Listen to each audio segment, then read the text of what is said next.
अस्सलाम वालेकुम व्यूअर्स, मैं हूं समीना पाशा।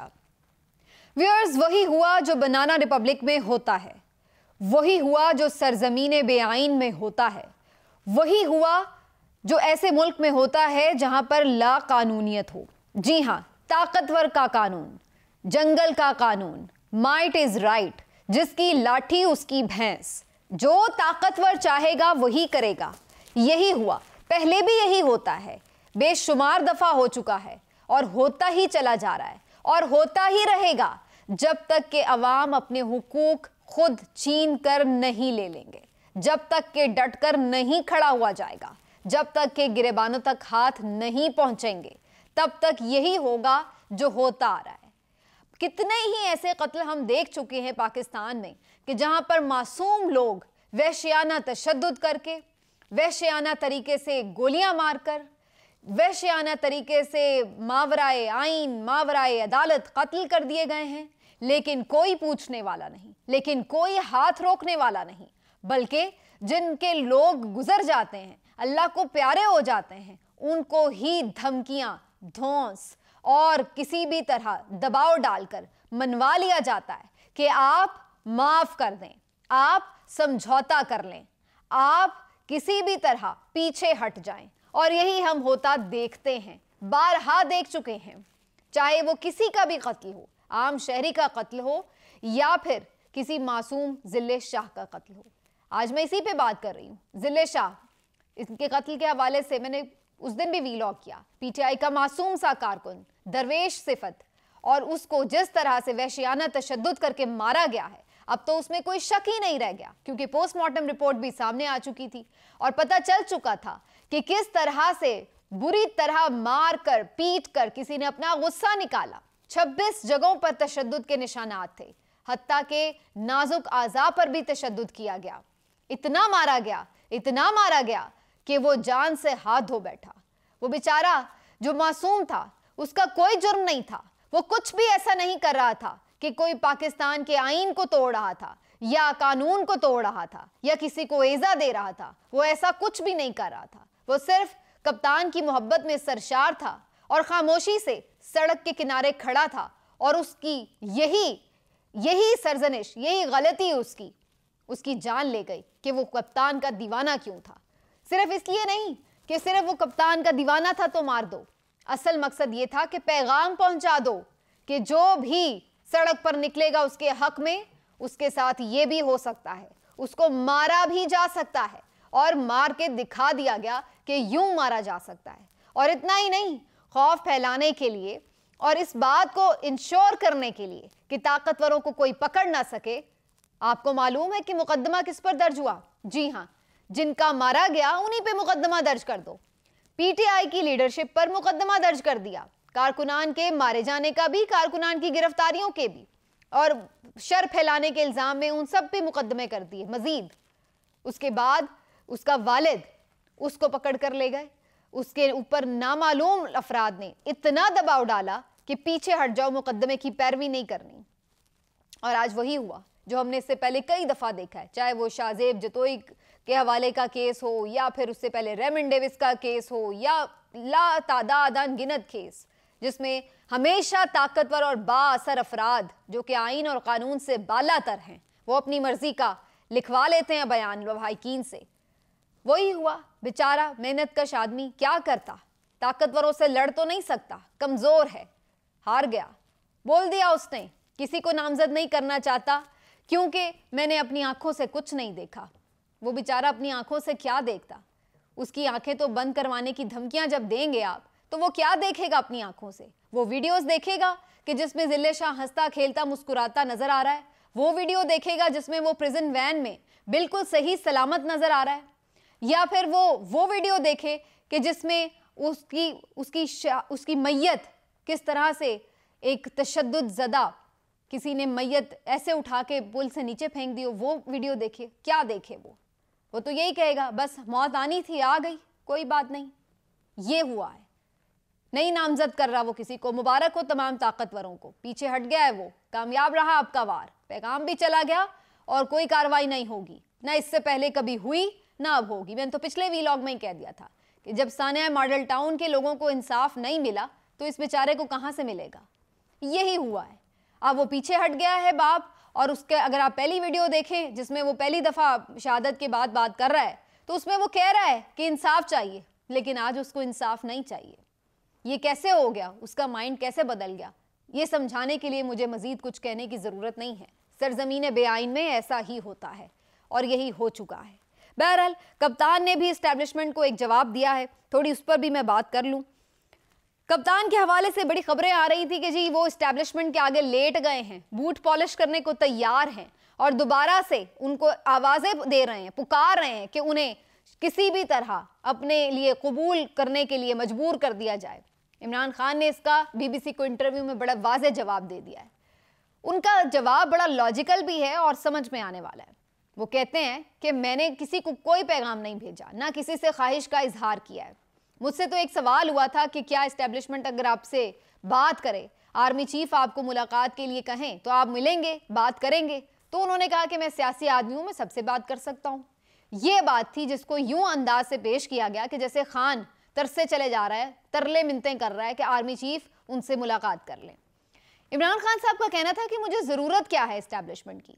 इस्टेब्लिशमेंट अपना सारा वजन पीडीएम के पलड़े में डाले बैठी है और 13 जमातें वो भी एक साथ बैठी हैं। इलेक्शन कमीशन और तमाम तर मातहत इदारे उनके साथ हैं। इसके बावजूद 37 में से 30 इलेक्शन, 30 ज़िमनी इंतखाब कप्तान जीत जाता है।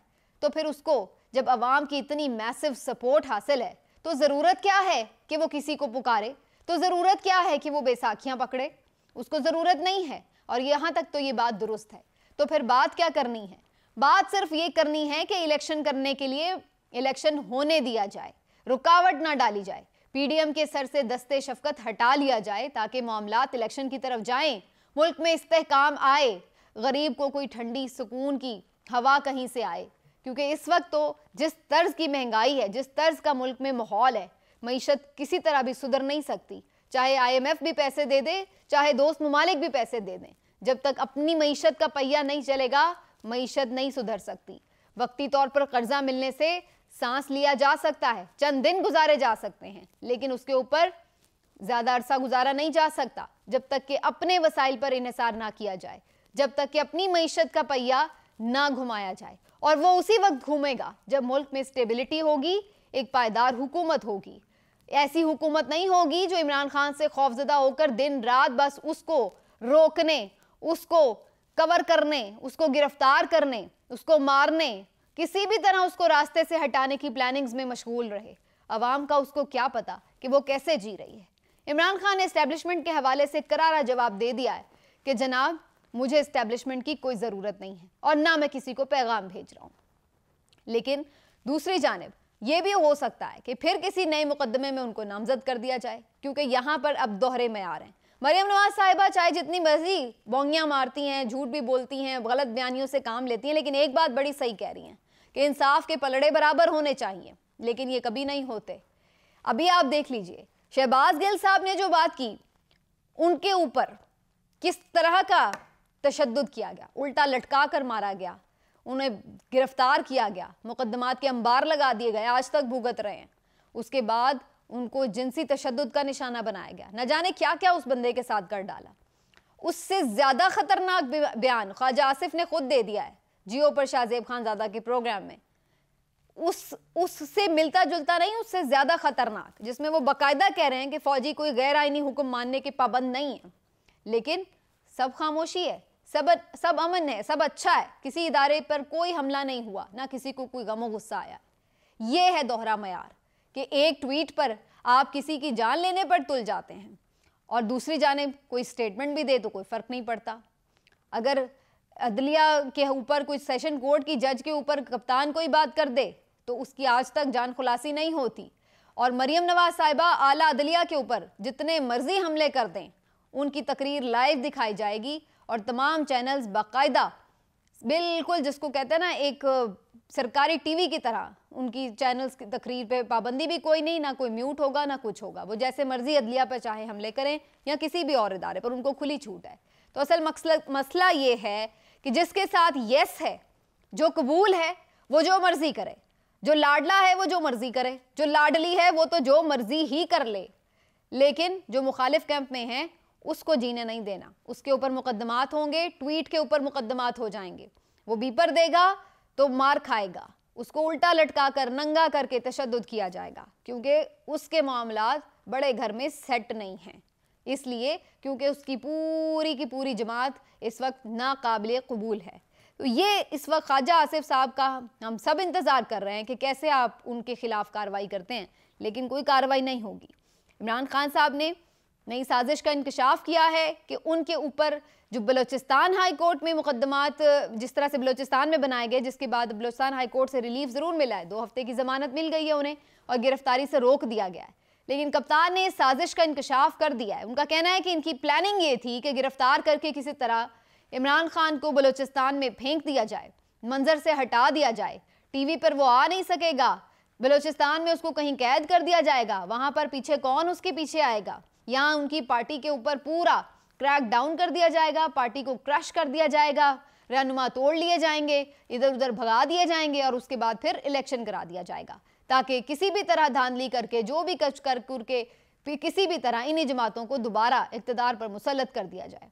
कप्तान की ये साजिश जो है, जो इसको बेनकाब कर रहे हैं, मुझे नहीं पता सही है या गलत है, लेकिन अभी तक जितनी प्लानिंग्स वो बता रहे हैं हमें उस तरह होता हुआ नज़र तो आया है। अब हमें नहीं मालूम है कि ये किस हद तक दुरुस्त है या नहीं, क्योंकि हम ये तो ज़रूर देख रहे हैं कि इलेक्शंस को फ़िलहाल किसी भी तरह डिले करने की कोशिशें अभी तक जारी हैं। अगरचे अब तो शेड्यूल भी आ चुका है, डेट भी अनाउंस हो चुकी है, इलेक्शन कमीशन इस सिलसिले में रोज़ मीटिंग्स भी कर रहा है, लेकिन नीयत अभी भी चूँकि नहीं है कि इलेक्शन हो, तो किसी न किसी तरह अभी भी हर चीज़ को डिले करके कोशिश की जा रही है कि इसको किसी तरह अवॉइड ही कर लिया जाए। या तो पहले कप्तान का बंदोबस्त हो जाए फिर इलेक्शन में जाएं, और या फिर इलेक्शन को उस वक्त तक डिले किया जाए जब तक कि बंदोबस्त ना हो जाए। अब इस सिलसिले में चीफ इलेक्शन कमिश्नर की ज़ेर सदारत एक अहम इजलास हुआ, जिसमें सिक्योरिटी सरबराहान ने शिरकत की, और इस इजलास का मकसद यही था कि जो इलेक्शन में सिक्योरिटी की सूरत हाल है उसके हवाले से जायज़ा लिया जाए। इसमें बड़ी हाई लेवल की जो सिक्योरिटी कमांड ऑफिसर्स हैं उन्होंने शिरकत की, जिसमें ISI के सेक्टर कमांडर इस्लामाबाद, KP और पंजाब शामिल थे। इसी तरह से IB के भी सरबराहान मौजूद थे, फिर इसी तरह से जो दीगर इंटेलिजेंस इदारे हैं उनके भी लोग मौजूद थे, एंटी टेररिस्ट जो डिपार्टमेंट है उसके भी सरबराहान डायरेक्टर्स मौजूद थे। और इन तमाम लोगों ने आकर इलेक्शन कमीशन को ये कहा है कि जनाब सिक्योरिटी सूरत हाल अच्छी नहीं है, इलेक्शन नहीं हो पाएगा, आप इलेक्शन को किसी तरह पोस्टपोन कर दें।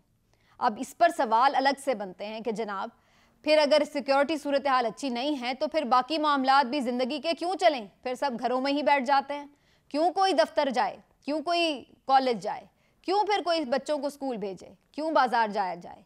अगर सिक्योरिटी सूरत हाल ठीक नहीं है तो क्यों PSL के मैचेस हों, क्यों जश्न बहारा, जश्न गर्मा, जश्न सरमा मनाया जाए, क्यों बुक मेले लगाए जाएं, क्यों अलहमरा में आर्ट फेस्टिवल लगे। तो जनाब फिर सारी ही एक्टिविटीज़ बंद कर दें, तमाम ही इज्तिमात बंद कर दें, क्यों जिया जाए। अगर इलेक्शन नहीं हो सकता तो फिर बाकी सब कैसे हो सकता है, और अगर वहाँ पे सिक्योरिटी प्रोवाइड की जा सकती है तो यहाँ क्यों नहीं प्रोवाइड की जा सकती। सिक्योरिटी दारों का तो काम ही ये है कि वो सिक्योरिटी प्रोवाइड करें ताकि मामूलात ज़िंदगी अपने तौर पर बिल्कुल जिस तरह से शेड्यूल्ड है उस तरह से चलें।